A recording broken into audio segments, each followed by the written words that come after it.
Ok, vamos mergulhar nisso aqui. Eu passei as últimas horas revisando um conjunto de fontes fascinante que a gente recebeu. São anotações, artigos, documentos, tudo sobre a história de uma cidade no sertão do Nordeste, Mossoró, no Rio Grande do Norte. E honestamente, à primeira vista parece só história local, sabe? Mas quanto mais eu leio, mais eu percebo que, nossa, estamos diante de uma sequência impressionante de pioneirismo, de rebeldia que ecoou no Brasil todo. É uma percepção certeira. A missão aqui é justamente decifrar o DNA dessa cidade. O que fez de Mossoró um palco para tantos eventos de vanguarda.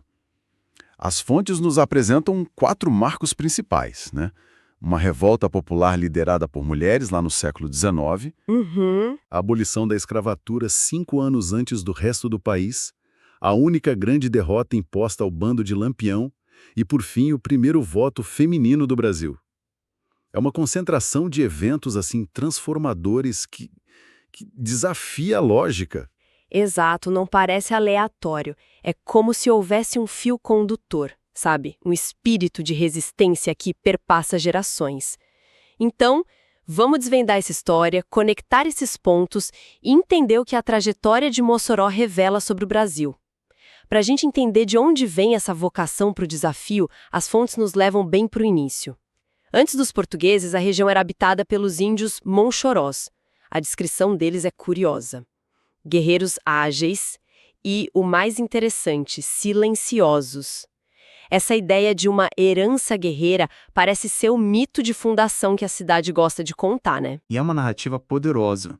Mas as fontes apontam por um fator talvez mais concreto e surpreendente nas origens da cidade: a economia. A primeira atividade explorada ali de forma industrial não foi a pecuária, como no resto do sertão, mas a extração de sal. Sal, Liderada por holandeses no século XVII, como um tal de Gedeon Morris de Jong. Isso é crucial. Por que o sal é tão importante aqui? Eu imaginei que fosse só mais uma commodity. Pelo contrário, o sal na época era como o petróleo hoje, essencial para conservar alimentos, para a pecuária. Ter o controle das salinas deu a Mossoró desde muito cedo uma autonomia econômica e uma conexão direta com o comércio internacional que outras vilas do sertão não tinham. Ah, entendi. Eles não dependiam tanto da capital da província. Essa independência econômica parece ter alimentado, sabe, uma mentalidade de independência política. Faz todo sentido. Eles tinham o próprio dinheiro, a própria indústria. E as fontes mostram a formalização disso. Mossoró vira distrito em 1842, depois vila em 1852 e finalmente cidade em 1870. É como se a política estivesse só correndo atrás de uma realidade que já existia. E essa autoconfiança, ela parece ter sido testada pela primeira vez de uma forma bem dramática. E aqui a história dá uma virada espetacular. Apenas 5 anos depois de se tornar cidade, antes mesmo da famosa abolição, acontece um levante que, nossa, parece saído de um filme. O Motim das Mulheres, em 30 de agosto de 1875. O gatilho emocional desse evento é fundamental para entender tudo. O Brasil tinha acabado de sair da Guerra do Paraguai. Um trauma nacional. Um conflito devastador, né? Devastador, matou centenas de milhares de brasileiros. Quase toda a família tinha perdido um pai, um filho, um irmão. Então, em 1875, quando o Império decreta o alistamento militar obrigatório e surgem boatos de uma nova guerra, o pânico se instala. Para as mulheres de Mossoró, a ideia de enviar seus homens para morrer de novo era intolerável. E elas não fizeram um protesto silencioso. Longe disso. As fontes descrevem uma cena de fúria. Cerca de 300 mulheres armadas com o que tinham em casa. Pedras, facas e, espera aí, as fontes mencionam colheres de pau. Isso, o detalhe é ótimo. É fascinante, parece um detalhe quase doméstico, cômico, mas no meio de uma revolta eu imagino que tivesse um peso simbólico enorme. A arma de quem cuida da casa sendo usada para desafiar o Estado. Precisamente. O simbolismo é poderoso. Elas não eram um exército, eram mães e esposas. E a ação foi calculada. Primeiro, marcharam até a igreja de Santa Luzia, e rasgaram os editais de alistamento. Depois, o alvo foi a imprensa. A imprensa. Sim, invadiram a redação do jornal O Moçoroense para destruir as matrizes de impressão dos editais. E não parou aí. Elas chegaram a encurralar e manter o juiz de paz como refém. Nossa, isso mostra um nível de organização impressionante. Havia líderes. Sim, os documentos citam nomes, como Diana Floriano, que a tradição oral e a iconografia local retratam empunhando um espeto de cozinha para ameaçar as autoridades. Que imagem forte! E o resultado? Uma vitória completa. O governo local intimidado suspendeu o alistamento. E aqui a gente já vê o padrão que vai se repetir em Mossoró. A comunidade não espera uma permissão ou uma lei vinda da capital. Ela age primeiro, de forma organizada, para forçar a mudança. É um DNA de proatividade. Essa vitória das mulheres em 1875 é notável, e as fontes sugerem que esse sucesso deu um novo fôlego para outro movimento que já borbulhava na cidade. Talvez o mais famoso de todos, o movimento abolicionista. Como eles conseguiram se antecipar à Lei Áurea em 5 anos? Em 30 de setembro de 1883? É um paradoxo fundamental para entender o processo. A economia de Mossoró, com seus vaqueiros e salineiros livres, não dependia tanto da escravidão, mas a grande seca de 1877 a 79 mudou esse cenário. A seca. A seca. Senhores de engenho de outras regiões falidos levaram seus escravizados para Mossoró, que era um porto comercial, para vendê-los, ou seja, a seca criou uma crise humanitária e social que tornou a ação abolicionista não apenas moralmente desejável, mas urgente. Então a mesma seca que trouxe mais escravizados para a cidade também importou pelo contato com o Ceará as ideias abolicionistas que levariam ao fim da escravidão ali. As fontes descrevem uma estratégia muito inteligente dividida em 2 frentes: a cabeça e o braço forte. É quase uma operação de inteligência. Exatamente. Era uma aliança improvável e genial. A cabeça era a Sociedade Libertadora Moçoroense, fundada numa loja maçônica em janeiro de 1883. Era a elite intelectual e política da cidade. Advogados, comerciantes, figuras como o Romualdo Lopes Galvão. A tática deles era institucional. Sei. Eles faziam discursos, pressionavam políticos e, principalmente, juntavam dinheiro para comprar cartas de alforria. O lema deles, encontrado nos documentos, era de uma audácia incrível. Qual era? Todos os meios são lícitos a fim de que Mossoró liberte os seus escravos. Todos os meios são lícitos. Isso já indica que eles não estavam dispostos a ficar só no campo legal. O que me leva a perguntar sobre o braço forte. As fontes os pintam como um grupo de ação direta, quase como, sei lá, uma versão brasileira da Underground Railroad. Uma excelente analogia. O braço forte era o Clube dos Espartacos. O nome já diz tudo, né? Sim. Era composto majoritariamente por ex-escravizados, jangadeiros, artesãos, gente do povo. O presidente era um liberto chamado Rafael Moçoroense da Glória. Eles eram a linha de frente, organizavam fugas espetaculares, às vezes escondendo fugitivos em comboios de circo que passavam pela cidade, confrontavam capitães do mato, usavam a força física para proteger quem escapava. E essa parceria entre eles, ela funcionava na prática? Tem uma história nas anotações que parece capturar essa dinâmica perfeitamente, envolvendo um casal de fugitivos. A história de Estevão e Merência é o exemplo perfeito. Um notório capitão do mato de sobrenome Lacerda os capturou. Ele os prendeu num armazém no centro da cidade, esperando para devolvê-los ao seu senhor. A notícia se espalhou e o Clube dos Espartacos agiu imediatamente. E o que eles fizeram? Cercaram o armazém, armados com o que podiam, prontos para invadir e libertar o casal à força. O clima era de guerra iminente. Um confronto sangrento parecia inevitável. E é aí que a cabeça entra em cena. Enquanto o braço forte mantinha a pressão e a ameaça física, membros da Sociedade Libertadora chegaram para negociar.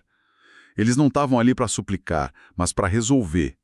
Com a força dos Espartacos como garantia, eles ofereceram a Lacerda o pagamento da indenização pela captura ali mesmo, na hora. Uau! A ameaça de violência criada pelo braço forte tornou a solução financeira da cabeça a única saída lógica. O casal saiu do armazém livre, escoltado e celebrado pela multidão. Foi a máquina abolicionista de Mossoró em sua mais perfeita execução. É impressionante. Em menos de 50 anos, eles se organizam para desafiar o exército, libertam os escravos por conta própria e, como se não bastasse, repelem o cangaceiro mais temido do sertão. Parece que essa confiança cívica estava no auge, porque o que vem a seguir, em 1927, não é um ato de afirmação de direitos, mas de pura defesa da cidade. Sim, o ataque de Virgulino Ferreira, o Lampião, a Mossoró em 13 de junho de 1927. É um episódio central na mitologia do cangaço. Lampião, no auge do seu poder, foi convencido a atacar a cidade por um de seus homens, Macilon Leite. Ele descreveu Mossoró como um alvo fácil e incrivelmente rico, por causa do comércio de sal e algodão. Aí o Lampião seguiu seu modus operandi. Enviou um bilhete ao prefeito, Rodolfo Fernandes, exigindo 400 contos de réis. Só para a gente ter uma ideia, 400 contos de réis era o quê? Uma pequena fortuna. Era uma quantia astronômica, o suficiente para comprar dezenas de fazendas na época. Era uma proposta de extorsão em escala industrial. E ele esperava que a cidade pagasse, claro. Exato. A expectativa de Lampião era que a cidade simplesmente pagasse para evitar a destruição. Mas ele não contava com o tal DNA de Mossoró. E qual foi a resposta do prefeito? Um blefe genial e uma demonstração de coragem. Rodolfo Fernandes não só recusou o pagamento, como preparou uma encenação para o mensageiro de Lampião. Ele levou o homem a um depósito e mostrou a ele caixões e mais caixões supostamente cheios de munição, além de latas de gasolina. Nossa! A mensagem era clara. Podem ver, nós não vamos apenas resistir, vamos queimar a cidade inteira antes de entregá-la. Então o blefe funcionou para intimidar, mas eles ainda tiveram que lutar, certo? Como um grupo de cidadãos organiza uma defesa militar contra o bando mais experiente do sertão? Com muita organização e inteligência, o prefeito reuniu a população e a resistência se organizou em trincheiras em pontos estratégicos. O principal ponto de defesa foi a igreja de São Vicente, que ficava numa posição elevada. Durante cerca de 1h30, os cidadãos de Mossoró, muitos atirando de cima das torres da igreja, seguraram o ataque do bando. E aí teve a chuva, né? Exatamente. Um fator inesperado e decisivo. Uma chuva torrencial caiu no fim da tarde, molhando a pólvora dos cangaceiros e tornando o ataque impossível. O bando fugiu desmoralizado. E dessa batalha saiu uma figura quase lendária, o cangaceiro Jararaca. Exato. Jararaca foi gravemente ferido, capturado e, segundo as fontes, executado dias depois. O que é fascinante é o que aconteceu a seguir. O túmulo dele se tornou um local de peregrinação popular. As pessoas iam lá pedir milagres. Que curioso! É uma daquelas ironias incríveis da história do sertão, não é? O cangaceiro brutal, inimigo da cidade, se transforma numa espécie de santo popular depois de morto. Isso diz muito sobre a relação complexa do povo com a figura do cangaceiro. E essa energia de resistência não se esgotou na luta armada. As fontes mostram que, no ano seguinte, em 1928, ela se canalizou para a política. É quando Celina Guimarães Viana entra para a história. É a peça final desse quebra-cabeça. A vitória contra Lampião parece ter gerado uma onda de orgulho cívico e progressismo. Naquele momento, o Rio Grande do Norte tinha um governador à frente do seu tempo, Juvenal Lamartine. Ele sancionou uma nova lei eleitoral estadual que, de forma inovadora, não especificava o gênero do eleitor. Apenas dizia que todos os cidadãos poderiam votar. Uma brecha na lei. Intencional. E Celina Guimarães Viana, uma professora de Mossoró, com o apoio do marido, resolveu testar essa lei.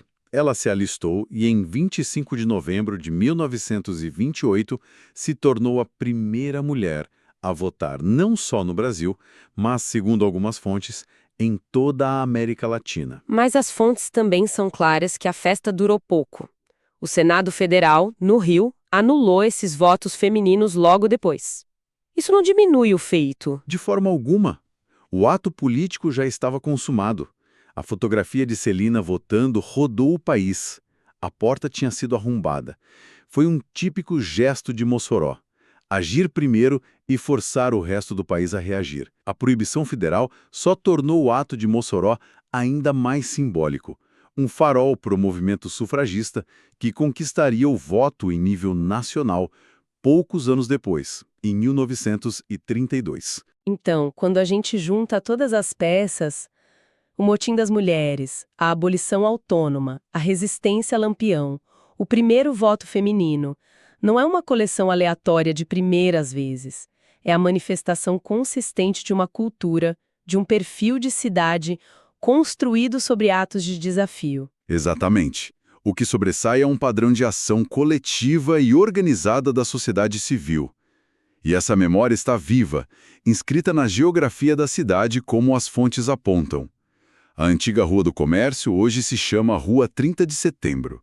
A praça onde celebraram a liberdade se chama Praça da Redenção. As paredes da igreja de São Vicente, por muito tempo, exibiram as marcas de bala do combate de 1927.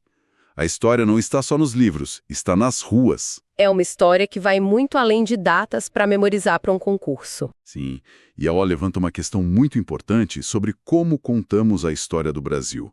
As fontes contrastam o 30 de setembro de Mossoró com o 13 de maio da Lei Áurea. Enquanto o 13 de maio é frequentemente narrado como uma concessão da princesa Isabel, um direito outorgado de cima para baixo e que não veio com nenhuma reparação, a história de Mossoró é a de uma liberdade conquistada ativamente, com protagonismo de libertos e da comunidade local. Isso nos deixa com um pensamento final para quem nos ouve. A trajetória de Mossoró sugere um modelo de libertação proativa, em vez de um recebimento passivo de direitos. Isso nos faz pensar: quantas outras Mossorós, com suas próprias histórias pioneiras de resistência, podem ter sido ofuscadas pela narrativa nacional, sempre tão focada nas capitais e no poder central? O que a gente descobre quando começa a procurar a história do Brasil não só nos palácios, mas nas cidades rebeldes do interior?